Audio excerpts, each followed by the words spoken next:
বিসমিল্লাহির রহমানির রহিম। 2020-21 শিক্ষাবর্ষে ভর্তিকৃত একাদশ শ্রেণীর প্রিয় শিক্ষার্থীবৃন্দু, আসসালামু আলাইকুম। আমি মোহাম্মদ আতিকুল হক, সহকারী অধ্যাপক, ভূগোল, শিমুলিয়া কলেজ, ঝিগরগাছা, যশোর। আজ আমি তোমাদের 2020-21 শিক্ষাবর্ষের একাদশ শ্রেণীর ছাত্রছাত্রীদের ভূগোল বিষয়ে পাঠদান করব। বিশেষ করে ভূগোল বিষয়ে আজকে আমার অনলাইনের দ্বিতীয় ক্লাস। অনলাইন ক্লাসে তোমাদের শুভেচ্ছা, স্বাগতম। গতদিন আমি ভূগোল বিষয় সম্পর্কে, ভূগোল বিষয়ের বই সম্পর্কে কিছু আলোকপাত করছিলাম। অনেকে হয়তো বা এখনও বই কেননি, তবে বইগুলো যত সম্ভব দ্রুত কিনে নিলে তোমরা উপকৃত হবে। আমি গতদিন কয়েকজন রাইটারের নামও বলছিলাম, আজকেও কয়েকজন রাইটারের নাম বলে দিই। তোমরা খুব দ্রুত ভূগোল বইগুলো কিনে নেবে। বিশেষ করে বাজারে অনেক রাইটারের ভূগোল বই আসছে। প্রথম ও দ্বিতীয় পত্রের দুটা বই ক্রয় করবে। বিশেষ করে প্রথম পত্রের বই অতি পরিচিত, বিশেষ করে অধ্যাপক মোয়াজ্জেম হোসেন চৌধুরী স্যারের বই আছে, প্রথম পত্র, দ্বিতীয় পত্র, এটাও ভালো।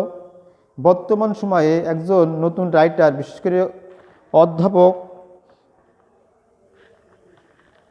আব্দুল কুদ্দুস স্যারের বই আছে, প্রথম ও দ্বিতীয় পত্র, এটাও ভালো। এছাড়া আছে ডক্টর সৈয়দ শাহজাহান আহমেদ ও জিয়াউল হকের বই আছে। এছাড়া আছে professor doctor S S Ashfaq Hossain ও ডক্টর হাজাম ও হাসিবুল বাশার, এদের বই আছে। এর থেকে যে কোনো বই একটা তোমরা ক্রয় করে নেবে। তবে আমি আজকের ভূগোল প্রথম পত্রের, বিশেষ করে প্রথম অধ্যায় প্রাকৃতিক ভূগোল থেকে আলোচনা করব। গতদিন প্রাকৃতিক ভূগোল সম্পর্কে আলোচনা করছিলাম। আজকে আমার আলোচ্য বিষয় হলো প্রাকৃতিক ভূগোলের বিষয়বস্তু উপাদান।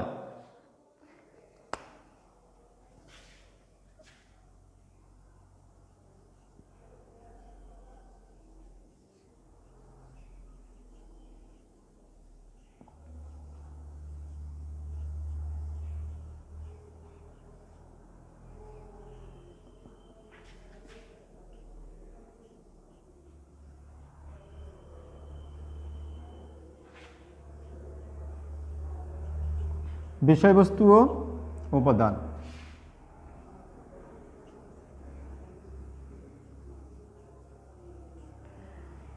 উপাদান, সাবজেক্ট,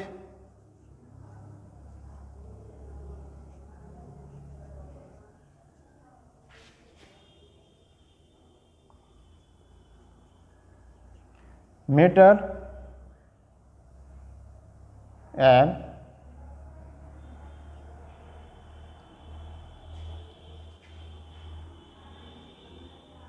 elements of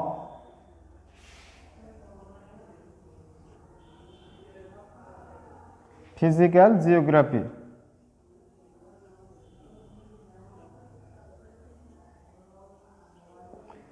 তাহলে আজকে আমরা ভূগোল প্রথম পত্রের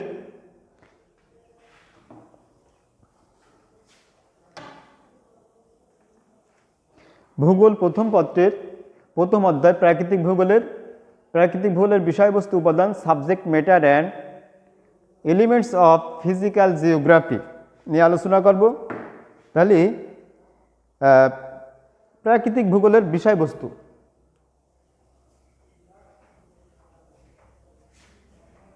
এখন আসা যাক প্রাকৃতিক ভূগোলের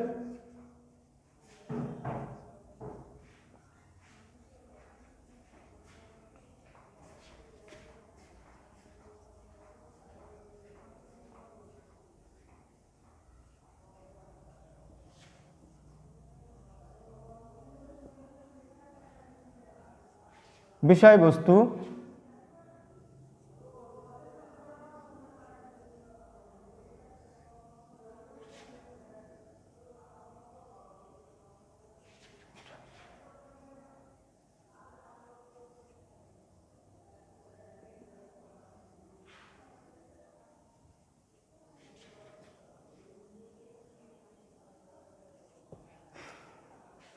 প্রাকৃতিক ভূগোলের বিষয়বস্তু, subject matter of physical geography. এখন প্রাকৃতিক ভূগোল ভূগোল গ্রন্থের একটি গুরুত্বপূর্ণ শাখা। প্রাকৃতিক ভূগোলের বিষয়বস্তু মূলত প্রকৃতির বিষয়াদি। প্রাকৃতিক ভূগোলের বিষয়বস্তুগুলোকে সাধারণত তিনটি প্রধান জৈবিক পরিবেশে ভাগ করা যায় এবং পাশাপাশি আর একটি সাধারণত অজৈবিক প্রাকৃতিক ভূগোলের বিষয়বস্তু প্রধানত তিনটি ভাগে ভাগ করা যায়, অজৈবিক পরিবেশের উপর ভিত্তি করে এবং জৈবিক পরিবেশের উপর ভিত্তি করে বিষয়বস্তুকে আরও একটি ভাগে ভাগ করা যায়। সুতরাং প্রাকৃতিক ভূগোলের বিষয়বস্তু সর্বমোট 4টি ভাগে বিভক্ত করা যায়। একটা হলো বিষয়বস্তু অজৈব পরিবেশে,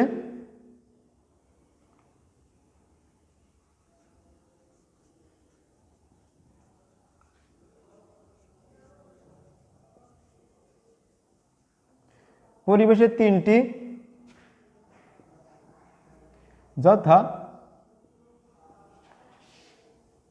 বায়ুমণ্ডল,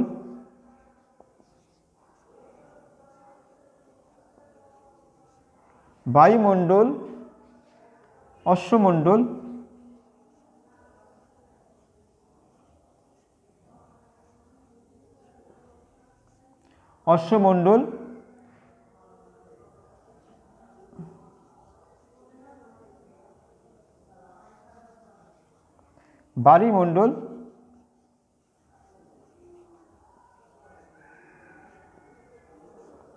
বায়ুমণ্ডল এবং জৈব পরিবেশে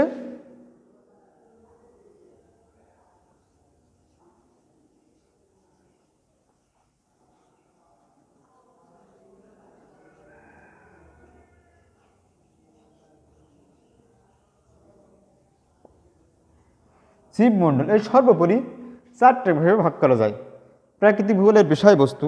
এখন আসা যাক বায়ুমণ্ডল।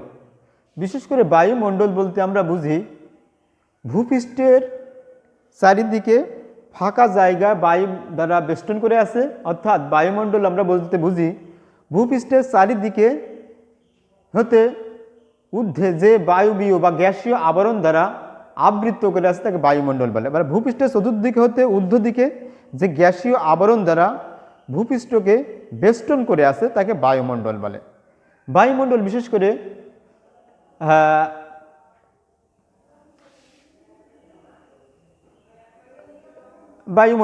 বায়ুমণ্ডল বিশেষ করে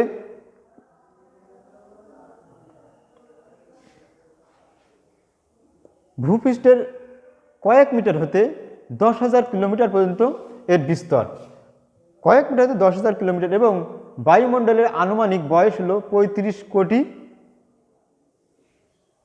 বছর। এবং বায়ুমণ্ডল বিশেষ করে সূর্য হতে সৌরতাপ দ্বারা বায়ুমণ্ডল চালিত হয় এবং সমুদ্রপৃষ্ঠের নিকট হতে বায়ুমণ্ডলের ঘনত্ব সবচেয়ে বেশি এবং যত ঊর্ধ্ব দিকে যাওয়া যায় ততই বায়ুমণ্ডল ঘনত্ব কমতে থাকে। তাহলে বায়ুমণ্ডল বলতে আমরা বুঝলাম যে ভূপৃষ্ঠের চারিদিকে হতে ঊর্ধ্বের দিকে যে গ্যাসীয় আবরণ দ্বারা পৃথিবীকে বেষ্টন করে আছে তাকে বায়ুমণ্ডল বলে। বায়ুমণ্ডল বিশেষ করে ভূপৃষ্ঠের কয়েক মিটার হতে 10,000 কিলোমিটার পর্যন্ত এর বিস্তার এবং বায়ুমণ্ডলের আনুমানিক বয়স হল 35 কোটি বছর। এবং সূর্য হতে তাপরশ্মি বায়ুমণ্ডলের অন্যতম প্রধান চালিকা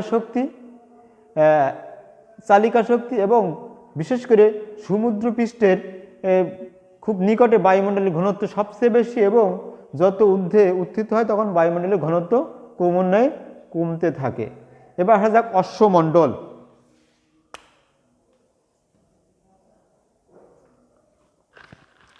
অশ্বমণ্ডল বলতে আমরা বুঝি বিশেষ করে পৃথিবীর পৃষ্ঠে যে কঠিন বহির আবরণ একে অশ্বমণ্ডল বা ভূত্বক বলে। অশ্ব অর্থ শিলা, একে শিলামণ্ডলও বলা হয়ে থাকে। বিশেষ করে ভূপৃষ্ঠের উপরিভাগে যে কঠিন বহির আবরণ দ্বারা ভূপৃষ্ঠের উপরিভাগ আবৃত এটাকে বলা হচ্ছে অশ্বমণ্ডল। অশ্বমণ্ডল বিশেষ করে অশ্ব অর্থ শিলা, এজন্য একে শিলামণ্ডলও বলা হয়ে থাকে। অশ্বমণ্ডলের উপরিভাগে বিশেষ করে বায়ুমণ্ডল, বায়ুমণ্ডল এবং জীবমণ্ডলের পরস্পরের মিথস্ক্রিয়া লক্ষ্য করা যায়। বা অশ্বমণ্ডলের অন্তর্ভুক্ত গুরুত্বপূর্ণ বিষয়গুলো নিম্নরূপ।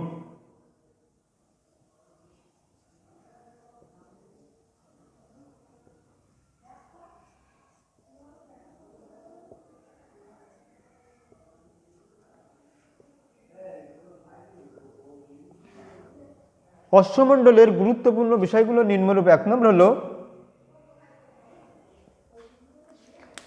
অশ্বমণ্ডলের গুরুত্বপূর্ণ বিষয়গুলো নিম্নরূপ। 1 নম্বর হলো বিশেষ করে ভূ অভ্যন্তরের গঠন, ভূ অভ্যন্তরের গঠন, ভূ অভ্যন্তরের আকৃতি, শ্রেণী বিভাগের গুরুত্ব বিষয়। ভূ অভ্যন্তরের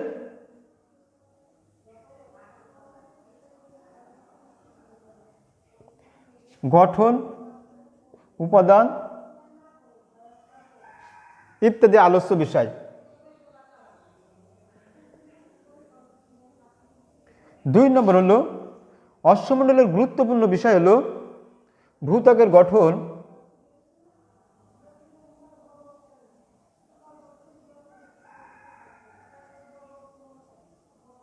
গুরুত্বপূর্ণ হলো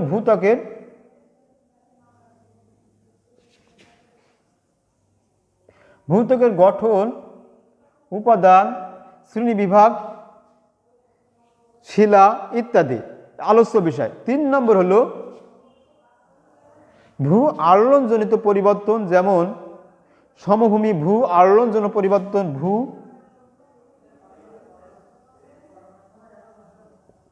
আলোড়নজনিত পরিবর্তন, যেমন সমভূমি, মালভূমি, পাহাড় পর্বত প্রভৃতি অশ্বমণ্ডলের আলোচ্য বিষয়।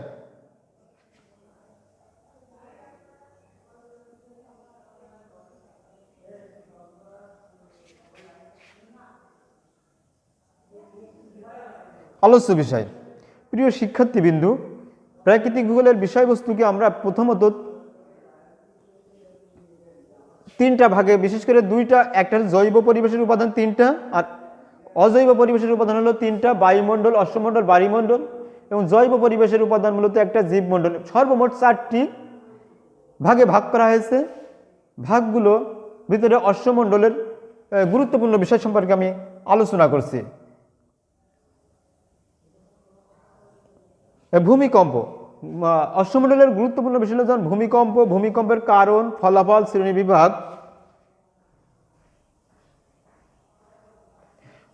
ভূমিকম্পের কারণ, ফলাফল এবং মানব জীবনের প্রভাব। মানব জীবনে ভূমিকম্পের প্রভাব ইত্যাদির আলোচ্য গুরুত্বপূর্ণ বিষয়। 5 নম্বর হলো আগ্নেয়গিরি।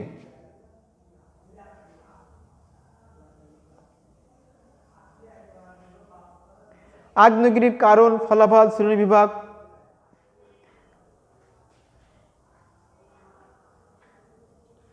এর গুরুত্বপূর্ণ আলোচ্য বিষয় আগ্নেয়গিরি। 7 নম্বর আছে নদী উৎপত্তি ক্রমবিকাশ।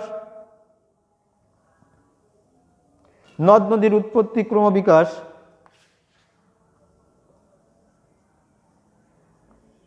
নদীর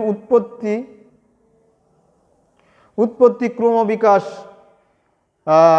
নদীর গতি, নদীর ক্ষয়কার্য, সঞ্চয়কার্য প্রভৃতি। এছাড়া বিশেষ করে বিভিন্ন প্রকার প্রাকৃতিক পরিবর্তন, যেমন বিশেষ করে যেমন বিচ্ছুরণী ভ্রমণ, ক্ষয় ভ্রমণ, নগ্নি ভ্রমণ, এর ফলে সৃষ্ট ভূমিরূপ। এবার আসা যাক বাড়িমণ্ডল। বাড়িমণ্ডল বলতে আমরা পৃথিবীর বিশাল জলরাশিকে বুঝি।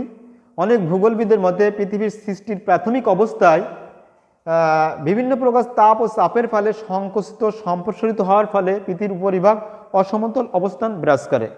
এর ফলে কোথাও উঁচু কোথাও নিচু লক্ষ্য করা যায়। উঁচু স্থানগুলো সমভূমি এবং নিচু স্থানগুলো বিশেষ করে বায়ুমণ্ডল। নিচু স্থানগুলোতে পানি জমে জমে বায়ুমণ্ডল সৃষ্টি করেছে এবং পৃথিবীতে বিশাল বায়ুমণ্ডলের উচ্চ হল সাগর, মহাসাগর, সাগর। এবং বিশেষ করে পৃথিবীতে মোট আয়তনের 71% এই বায়ুমণ্ডল দ্বারা আবৃত এবং আয়তন বায়ুমণ্ডলের আয়তন 1386 মিলিয়ন মিলিয়ন ঘন কিলোমিটার। তাহলে বায়ুমণ্ডলের আয়তন হলো 1386 কিলোমিটার। তাহলে বায়ুমণ্ডল।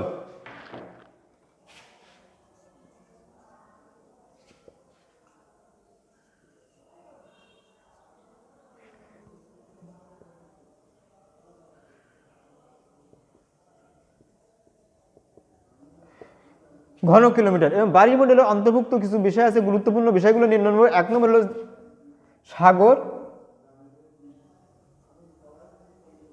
মহাসাগর, মহাসাগর, সাগর,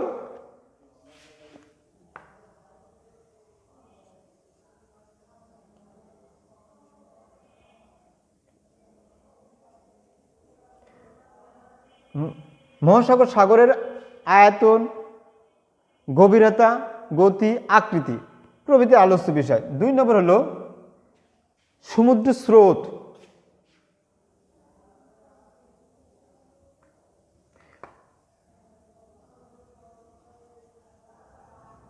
মহাসাগর সাগর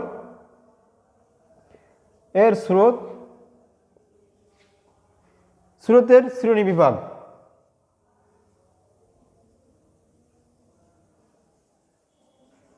স্রোতের শ্রেণী বিভাগ, শৈলশিরা ইত্যাদি। 3 নম্বর সাগর মহাসাগরের সাগরের ভূপ্রকৃতি প্রভৃতি আলোচ্য বিষয়। 4 নম্বর হলো জোয়ার ভাটা,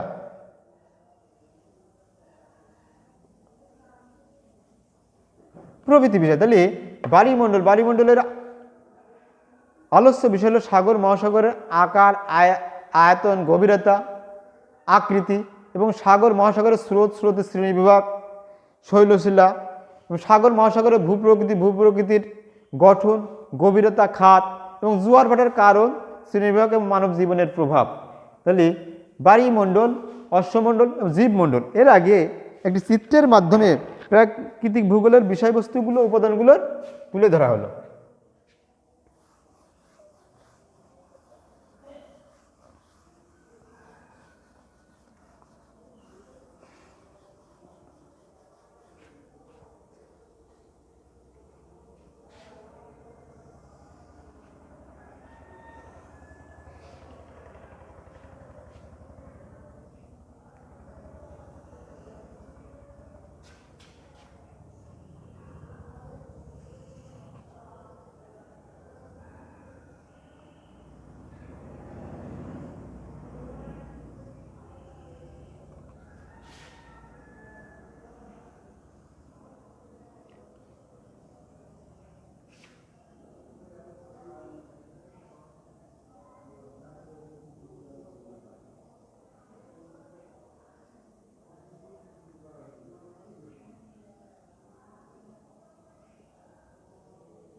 বায়ুমণ্ডল, জীবমণ্ডল,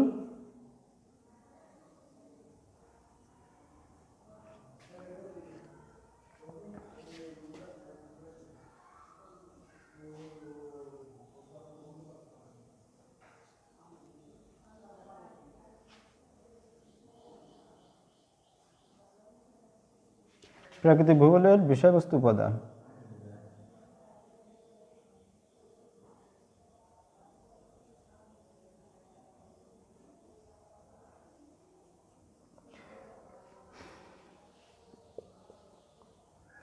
তাহলে শিক্ষার্থীবৃন্দ চিত্র লক্ষ্য করলে দেখা যাবে যে প্রাকৃতিক ভূগোলের বিষয়বস্তুগুলো উল্লেখ করা হয়েছে। এখানে সমুদ্র দেখানো হয়েছে, মালভূমি, পর্বত, সমভূমি, জীবমণ্ডল, বায়ুমণ্ডল। তাহলে সমুদ্র বলতে আমরা এটাকে বায়ুমণ্ডল, বায়ুমণ্ডল, জীবমণ্ডল আর অশ্বমণ্ডল। তাহলে প্রাকৃতিক ভূগোলের বিষয়বস্তুগুলো উল্লেখ করা হলো। এবার জীবমণ্ডল, তাহলে আসা যাক যে প্রাকৃতিক ভূগোলের বিষয়বস্তুর ভিতরে জীবমণ্ডল। জীবমণ্ডল মূলত জৈব পরিবেশের একটি উপাদান। জীব বলতে আমরা সাধারণত বুঝি উদ্ভিদ এবং প্রাণীর বাসস্থান। বিশেষ করে অশ্বমণ্ডলের উপরিভাগে যেখানকে অশ্বমণ্ডল এবং বায়ুমণ্ডল, বায়ুমণ্ডলে যেখানে জীব উদ্ভিদ এবং জীব বসবাস করতে পারে এবং উদ্ভিদ জন্মায়, সেই স্থানটাকে বলা হচ্ছে জীবমণ্ডল। জীবমণ্ডল মূলত ভূগোলের জীব ভূগোল নামে একটি ভূগোল আছে। ভূগোলে বিস্তারিত জীবমণ্ডল সম্পর্কে বিবরণ তুলে দেওয়া আছে। এছাড়া জীবমণ্ডল বিশেষ করে সমুদ্র সমতল হতে সর্বোচ্চ 6 কিলোমিটার এবং সর্বনিম্ন গভীরে 7 কিলোমিটার পর্যন্ত জীবের অস্তিত্ব লক্ষ্য করা যায়।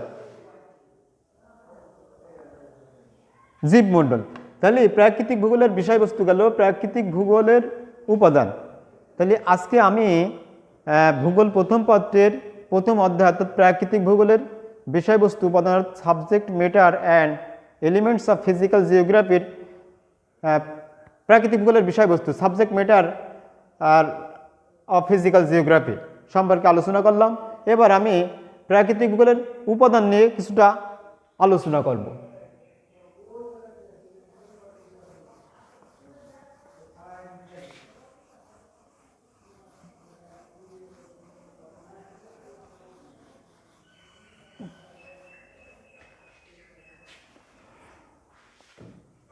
প্রাকৃতিক ভূগোলের উপাদান।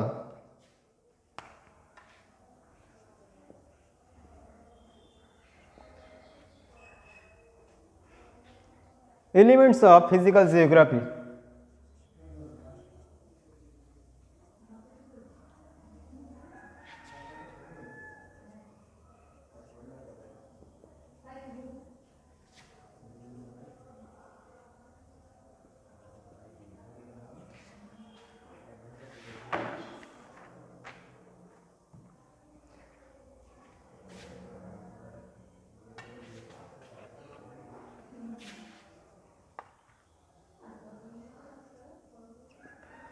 প্রাকৃতিক ভূগোলের উপাদান, এলিমেন্টস অফ ফিজিক্যাল জিওগ্রাফি। প্রাকৃতিক ভূগোলের উপাদানকে প্রধানত দুইটা ভাগ করা যায়, অজৈব উপাদান আর জৈব উপাদান।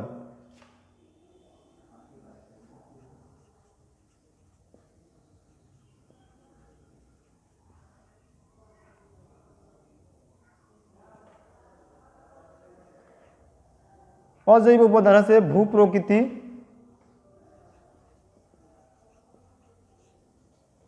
ভূপ্রকৃতি,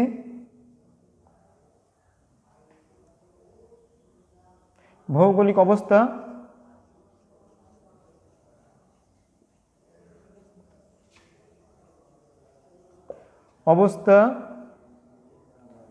নদ নদী, উপকূল রেখা, মৃত্তিকা,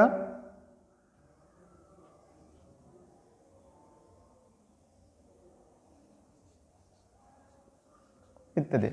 তাহলে ভূপ্রকৃতি প্রাকৃতিক ভূগোলের অন্যতম একটি গুরুত্বপূর্ণ বিষয় হলো ভূপ্রকৃতি। ভূপ্রকৃতিটা হলো কোনো দেশের ভূমিরূপের অবস্থান, অর্থাৎ সেই দেশটার ভূপ্রকৃতি আসলে সমতল না অসমতল না উঁচু না নিচু, পাহাড় পর্বত কেমন, সেটা হলো ভূপ্রকৃতিকে নির্দেশ করে। ভৌগোলিক অবস্থান হলো কোনো দেশের ভৌগোলিক অবস্থান অবয়ব বলতে বুঝি, যেমন পৃথিবীর ভিতরে সেই দেশটার যে অবস্থানটা সেটাকে বলা হচ্ছে ভৌগোলিক অবস্থান।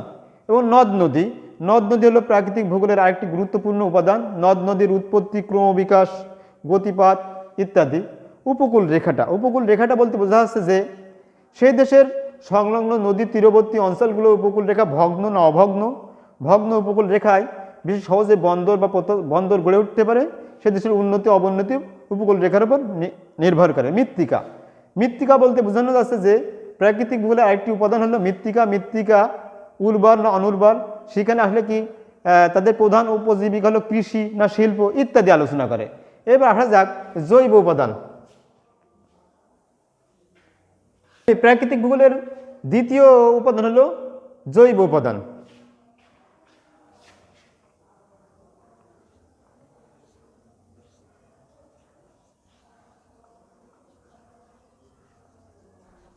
জৈব উপাদানগুলোকে আবার কতগুলো ভাগে ভাগ করা যায়, যেমন জীবমণ্ডল,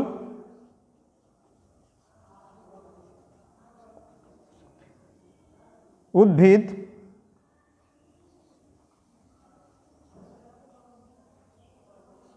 উদ্ভিদমণ্ডল, খনিজ সম্পদ।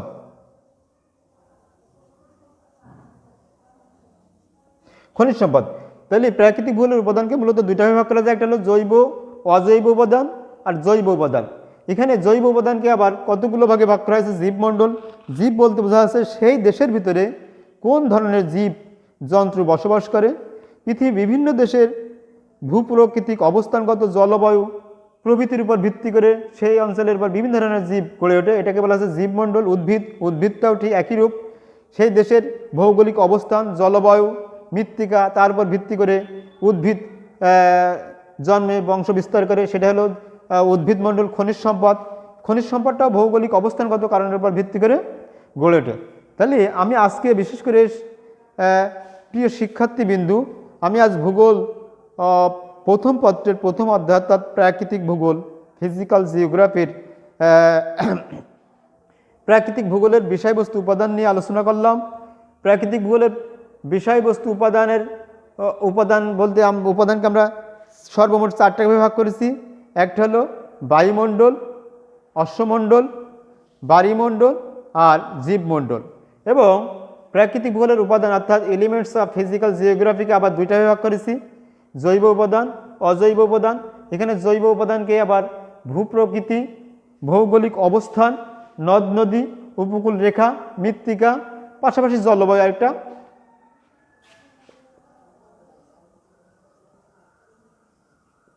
জলবায়ু অজৈব উপাদান একটা অংশ। আর জৈব উপাদানকে আবার কতগুলো ভাগে ভাগ করা হয়েছে, যেমন জীবমণ্ডল, উদ্ভিদমণ্ডল, খনিজ সম্পদ।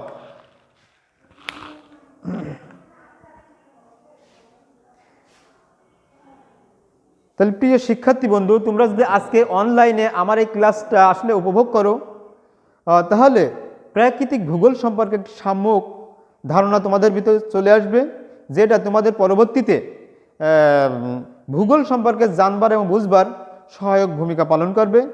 আমি আজকে আমার ক্লাস এই পর্যন্তই শেষ করছি। সবার সুস্বাস্থ্য এবং দীর্ঘায়ু কামনা করে পরবর্তী ক্লাস দেখার জন্যে বিশেষ করে দেখার জন্য আর কি শুভেচ্ছা দিয়ে শেষ করছি। আল্লাহ হাফেজ।